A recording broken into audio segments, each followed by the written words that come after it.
Hey guys, settle in. Turn the lights down, grab a blanket, and maybe lock your doors. Today's story is not a quick, crazy TikTok recap. This is a full, deep dive into one of the darkest, most twisted true stories I have ever researched. We are talking about Generation Trauma, a town that felt like a cult, and a love story built on top of a literal grave. Before we start, I need you to close your eyes and picture a place. Imagine a town cut off from the rest of the world, hidden deep inside a valley surrounded by dense, black pine trees. Let's call this place Oak Haven. In Oak Haven, the year on the calendar didn't matter, because the people there lived by rules that were centuries old. They didn't care about the law, they cared about tradition. And the most terrifying tradition of all was the rule of the ancestors. In Oak Haven, if you were a man and you died without a wife, you were considered a curse. You weren't allowed to be buried in the sacred town cemetery. Your body wouldn't get a headstone. Instead, you were thrown into an unmarked, shallow grave in the whispering woods outside of town, completely erased from history, doomed to wander as a lost soul. To you and me, that sounds like a crazy ghost story. But to the people of Oak Haven, it was the absolute law. And it was a law that would force our main guy Jack to do the unthinkable. Act 1. The boy who had nothing. Jack didn't ask to be born into this nightmare. He grew up in a tiny, rotting wooden cabin on the absolute edge of town. His father passed away before Jack could even form a memory of his face, leaving Jack and his mother completely defenseless in a town that hated weakness. Jack's mother, guys, she is the definition of tragic sacrifice. She was a woman who literally worked herself into an early grave. I'm talking about waking up at 400 a.m. in the freezing snow, chopping wood with blistered, bleeding hands, and washing laundry in freezing river water just to earn a few pennies so Jack could eat a bowl of thin porridge. She never bought a new dress. She never complained. She would look at Jack, stroke his hair with her rough, calloused hands, and say, "I don't mind the pain, Jack. As long as you grow up, get married, and find a good life." Every time she said that, Jack felt like a knife was twisting in his gut. He promised himself, "I am going to get rich. I am going to buy my mom a huge house, and she will never have to touch freezing water ever again." But fate is cruel. Life doesn't care about your promises. Before Jack could even save up $100, his mother's body completely gave out. Years of malnutrition and brutal labor destroyed her immune system. She collapsed one winter and never got back up. Jack was devastated. He sat by her bedside for a week, watching the life drain out of the only person who ever loved him. But in her final moments, his mother wasn't afraid of passing away. She was terrified of something else. She grabbed Jack's hand, her grip surprisingly strong, her eyes wide with absolute panic. She pulled the town elders close to her bed and whispered, with her last breath, "Please, find my boy a wife. Don't let him die alone. Don't let them throw my boy in the unmarked woods." She passed away with tears in her eyes, terrified that her son's soul would be cursed. Jack held her cold body and cried until his voice was completely gone. After his mother passed away, Jack's life didn't just get harder. It became a silent, suffocating kind of hell. Imagine waking up every single day in a freezing, empty cabin. There is no one to say good morning to. There is no fire in the hearth, just the biting cold and the deafening silence. For the next 15 years, Jack worked like a machine. He took on the jobs that no one else in Oak Haven wanted to do. He hauled heavy stones from the quarry, he fixed collapsing roofs in the middle of freezing rainstorms, and he chopped wood until his hands were covered in thick, unfeeling calluses.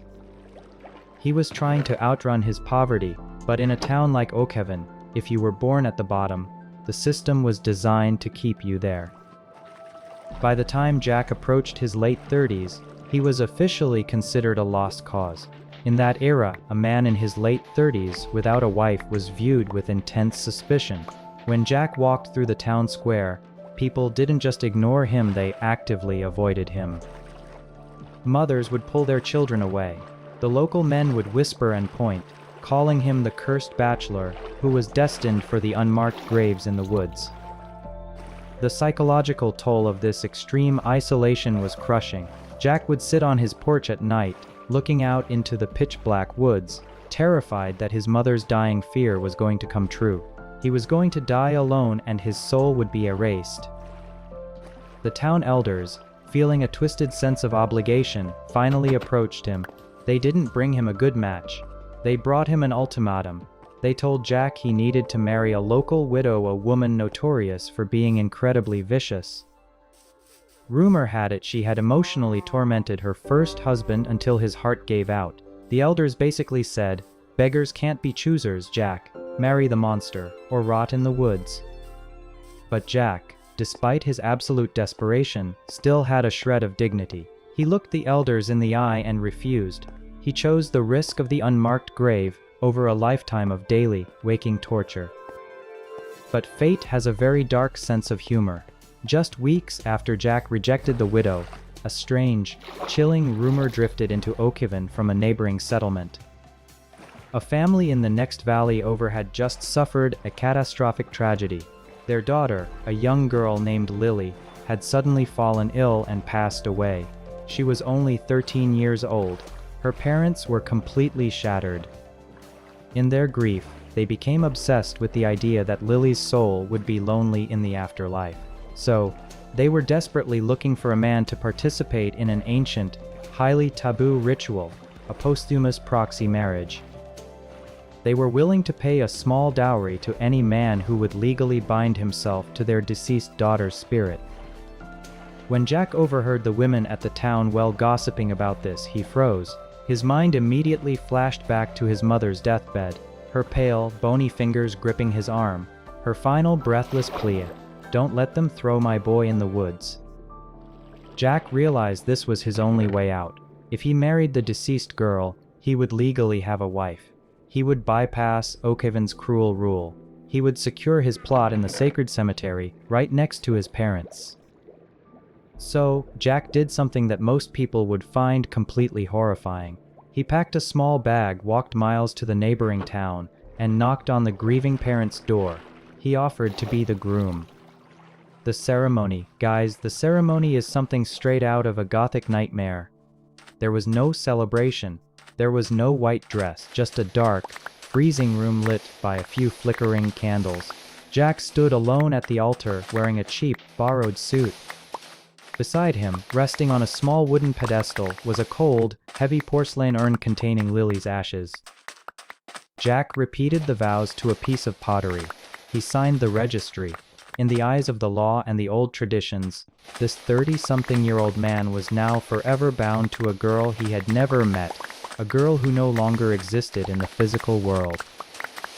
When Jack returned to Oakhaven carrying the urn, the town's reaction was exactly what you'd expect. They were disgusted. They called him a lunatic, a desperate freak who married a ghost just to save his own skin. But Jack didn't care about their whispers anymore.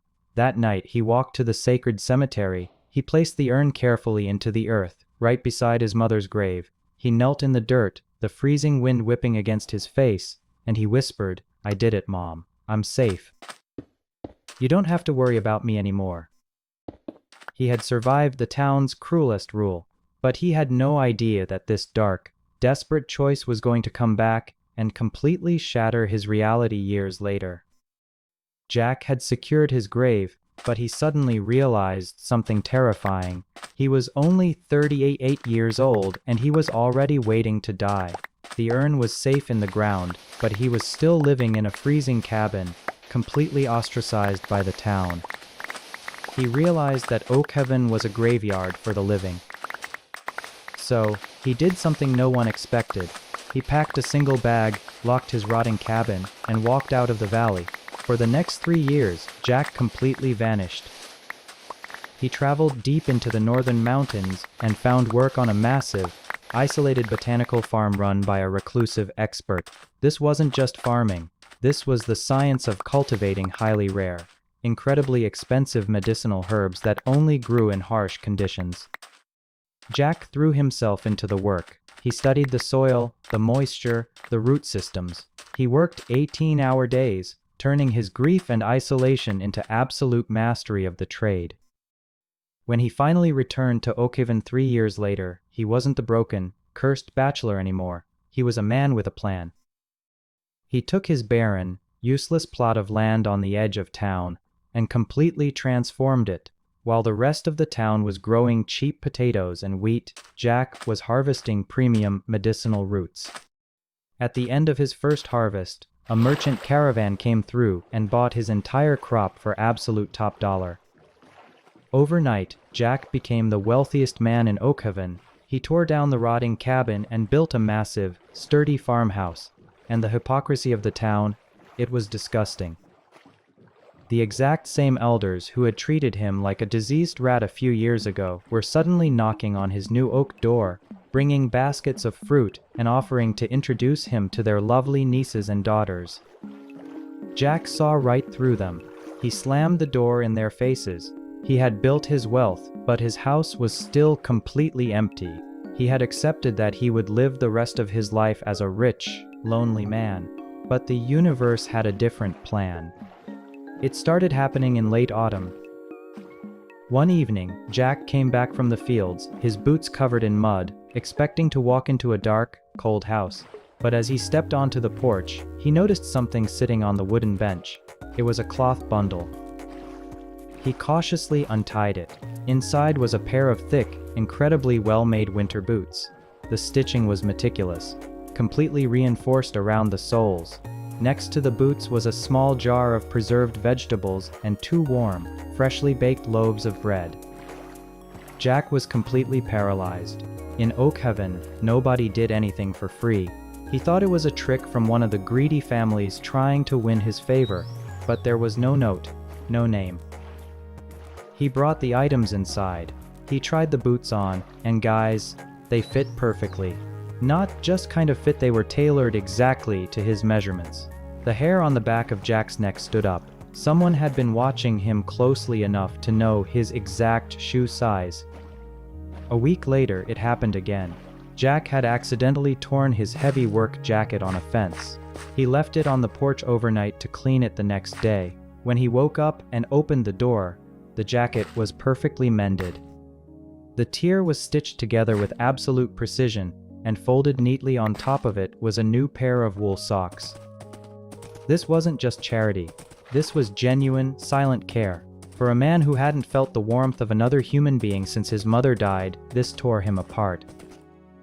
He would sit in his living room at night, staring at the stitched jacket, overwhelmed by a feeling he hadn't felt in decades.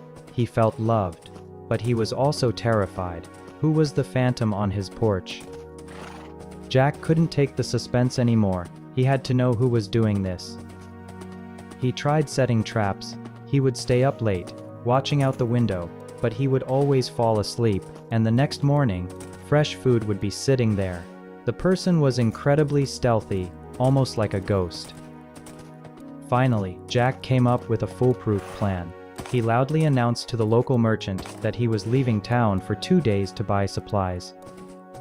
He packed his wagon, drove out of the valley, but as soon as the sun set, he tied his horse in the woods and walked miles back to his own property in the pitch black. He hid inside his dark woods, shivering in the freezing wind, and waited. Hours passed. It was dead silent. Just past midnight he heard it, the soft crunch of footsteps on the frosted grass. A hooded figure slipped through the front gate, moving quickly and quietly toward the porch. They were carrying a small basket. Jack's heart was pounding out of his chest. He burst out of the woods and sprinted across the yard. The figure gasped, dropping the basket, and tried to run, but Jack was faster. He grabbed the person's arm not aggressively, but firmly enough to stop them. "Please," Jack said, his voice shaking. "I just want to know who you are." The figure slowly turned around. The hood fell back. Standing in the moonlight was a woman. She was in her early 30s, with deep, sorrowful eyes and hands that were red and calloused from hard labor. She wasn't wearing fancy clothes. Her dress was patched and worn. But to Jack, in that moment, she was the most beautiful thing he had ever seen. Her name was Claire. She was from the neighboring village, and the moment their eyes locked, the air between them shifted. Neither of them knew it yet, But this midnight encounter was about to trigger a chain of events that would completely destroy everything they thought they knew about their pasts. Let's pick up exactly where we left off. It's past midnight. The freezing wind is howling through the trees, but Jack is standing frozen in his front yard, holding the arm of the mysterious woman who had been taking care of him in secret. He looks at her under the pale moonlight. Claire, a widow from the neighboring valley. Jack releases her arm and takes a step back, giving her space. His voice is shaking. Why? He asks. Why have you been leaving food and clothes on my porch? I'm an outcast. I have nothing to offer you. Claire doesn't run away. She wraps her thin, patched shawl tighter around her shoulders. She looks at Jack, not with pity, but with a deep, profound understanding. I know what it's like to be invisible, Claire whispers. I've watched you for months. I saw how this town treated you. I saw how you worked until your hands bled, and no one ever offered you a kind word. I'm a widow. People look right through me too. When I started making those clothes for you, it was the first time in years I felt like I had a purpose. Jack is completely speechless. For his entire life, the only person who had ever cared if he was cold or hungry was his mother. And now, standing in front of him, was a woman whose heart was just as bruised and lonely as his own. He didn't try to kiss her. He didn't make a move. He just looked at her and knew, with absolute certainty, that this was the woman he was going to marry. But Jack wasn't going to do this in the shadows. He wanted to give Claire the respect she deserved. So, the very next morning, he marched into the center of Oakhaven and hired Mrs. Higgins, the most notoriously sharp-tongued matchmaker in the county. He slapped a heavy bag of silver on her desk and said, "Go to the neighboring valley. Find out everything you can about a widow named Claire. I want to marry her, and I want everything done by the book." A few days later, Mrs. Higgins returned, and she was genuinely impressed. She sat Jack down and laid out Claire's history. "You picked a rare one, Jack," the matchmaker said. "Claire comes from a very educated family. Her father was a schoolteacher. She is incredibly smart, hardworking, and fiercely protective of her 6-year-old son. Since her husband passed away, half the men in her valley have tried to court her, but she turned every single one of them down. She refuses to settle for anyone who won't treat her son right." Hearing this, Jack's resolve only hardened. He told Mrs. Higgins to set up a formal meeting at his farmhouse. The day of the meeting arrives. The tension in Jack's farmhouse is so thick you could physically cut it with a knife. Jack has cleaned the house top to bottom. A fire is crackling in the hearth. Mrs. Higgins brings Claire inside, makes a polite excuse about needing to check on the horses, and steps out, leaving the two of them completely alone. They sit across from each other at the heavy oak table. Claire looks beautiful but nervous. Jack pours her a cup of hot tea. He looks at her and says, "Claire, I know you have a son. I want you to know right now that I don't see him as a burden. If you marry me, I will raise him as my own blood. I will protect you both. I just want to build a real family." Tears immediately pool in Claire's eyes. She takes a shaky breath, smiles and nods. She is about to say yes. She is about to accept his proposal. But right in that exact fraction of a second, a crushing wave of guilt washes over Jack. He looks at this pure, honest woman, and he realizes he cannot start a marriage built on a massive, dark secret. He has to tell her about his past. He has to tell her how he secured his plot in the cemetery. "Claire, wait," Jack says, his voice suddenly dropping into a serious, heavy tone. "Before you give me your answer, there is something you need to know. Something I did years ago that you might find deeply disturbing." Claire pauses, her hands wrapped around the warm teacup. She looks confused, but nods for him to continue. Jack takes a deep, ragged breath. He stares at the wooden table, unable to look her in the eye. "Years ago, when I was completely desperate to avoid being thrown into the unmarked graves in the woods, I participated in a proxy marriage." Claire just listens, waiting. Jack continues, his voice trembling. A family in your valley lost their teenage daughter to a sudden illness. Her name was Lily. Her family was terrified her soul would be lonely. So, I agreed to be the groom. I stood in a dark room and said vows to her memorial urn. I have never seen this girl alive, but on paper, and in the eyes of the old traditions, I am legally bound to her spirit. Jack finally forces himself to look up, expecting to see disgust on Claire's face. He expects her to call him a freak, grab her coat, and run out the door. But the room goes dead silent. Jack looks at Claire. The color has entirely, completely drained from her face. She looks like she has just seen a ghost. Her lips are parted, but she isn't breathing. Her entire body begins to tremble violently. She tries to set her teacup back down on the saucer, but her hands are shaking so uncontrollably that the porcelain slips right through her fingers. Crash. The teacup shatters into 100 jagged pieces on the hardwood floor. The hot tea splatters across the wood. Jack jumps out of his chair, completely panicked. Claire, are you okay? I'm sorry, I know it's a sick, twisted tradition, but it was just a formality. Claire slowly looks up at him. Her eyes are wide with absolute, unadulterated horror. Tears begin streaming down her pale cheeks. She takes a shaky, agonizing breath, her voice barely above a whisper, and she says the one sentence that completely destroys Jack's reality. Jack, she whispers, her voice breaking, that young girl, Lily. She chokes back a sob. Lily was my daughter. The silence in the room is completely deafening. The only sound is the hot tea dripping from the edge of the table onto the shattered porcelain below. Jack is frozen. His brain cannot process what he just heard.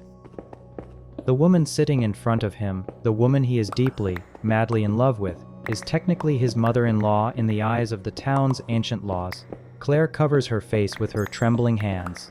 Through her sobs, she reveals the darkest secret of her family. She tells Jack that after her daughter Lily passed away, she was entirely bedridden with grief. While she was unconscious, her former mother-in-law Lily's grandmother secretly arranged the proxy marriage because she was terrified the young girl's soul would be lonely in the afterlife. Claire never consented to it. When she woke up and found out her daughter had been married off to a stranger in Oakhaven, she was furious, but the ritual was already done, and the ink was dry. She looks up at Jack, her eyes completely bloodshot. I started sending you those clothes because I heard you were sending anonymous donations to my family every year, she whispers. I wanted to see what kind of man was bound to my daughter. I didn't mean to fall in love with you.